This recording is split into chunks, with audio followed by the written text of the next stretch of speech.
ಈ ನಡುವೆ ಆಂಧ್ರಪ್ರದೇಶ ಮುಖ್ಯಮಂತ್ರಿ ಚಂದ್ರಬಾಬು ನಾಯ್ಡುಗೆ ಟಿಟಿಡಿ ವರದಿಯೊಂದನ್ನು ಕೊಟ್ಟಿದೆ. ತಿರುಪತಿ ಲಡ್ಡುಗೆ ಪ್ರಾಣಿಗಳ ಕೊಬ್ಬು ಬಳಕೆ ವಿವಾದಕ್ಕೆ ಸಂಬಂಧಪಟ್ಟಂತೆ ವಿವಾದದ ಬಳಿಕ ಕೈಗೊಂಡ ಕ್ರಮಗಳ ಬಗ್ಗೆ ವಿವರಿಸಿದ್ದಾರೆ ಟಿಟಿಡಿ ಅವರು.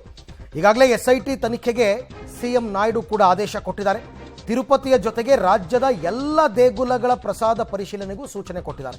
ಪ್ರಸಾದಕ್ಕೆ ಬಳಸ್ತಕ್ಕಂಥ ಕಚ್ಚಾ ವಸ್ತುಗಳು ಅಂದರೆ ತುಪ್ಪ, ಡಾಲ್ಡಾ ಮತ್ತು ಲೆಕ್ಕಪತ್ರ ತಪಾಸಣೆಗೆ ಕೂಡ ಅವರು ಸೂಚನೆಯನ್ನು ಕೊಟ್ಟಿದ್ದಾರೆ. ಈ ವಿಚಾರವನ್ನು ತುಂಬ ಗಂಭೀರವಾಗಿ ತಗೊಂಡಿದೆ ಆಂಧ್ರ ಪ್ರದೇಶ ಸರ್ಕಾರ. ಹಾಗಾಗಿ ಎಲ್ಲೂ ಯಾವುದೇ ಲೋಪಗಳಾಗಬಾರ್ದು. ಆಗಿರುವ ಪ್ರಮಾದ ನಮ್ಮ ಕೈಲಿ ಮತ್ತೆ ತಪ್ಸಕ್ಕಂತೂ ಆಗಿರಲಿಲ್ಲ. ಆದರೆ ಈಗ ಆಗಿರುವ ಪ್ರಮಾದಕ್ಕೆ ಏನು ಪರಿಹಾರ ಕಂಡುಕೋಬೇಕು, ಆ ಪರಿಹಾರಾರ್ಥವಾಗಿ ಈಗ ತಿರುಪತಿಯಲ್ಲಿ ನಡೆದಿರ್ತಕ್ಕಂಥ ಶುದ್ಧೀಕರಣ ಕಾರ್ಯ.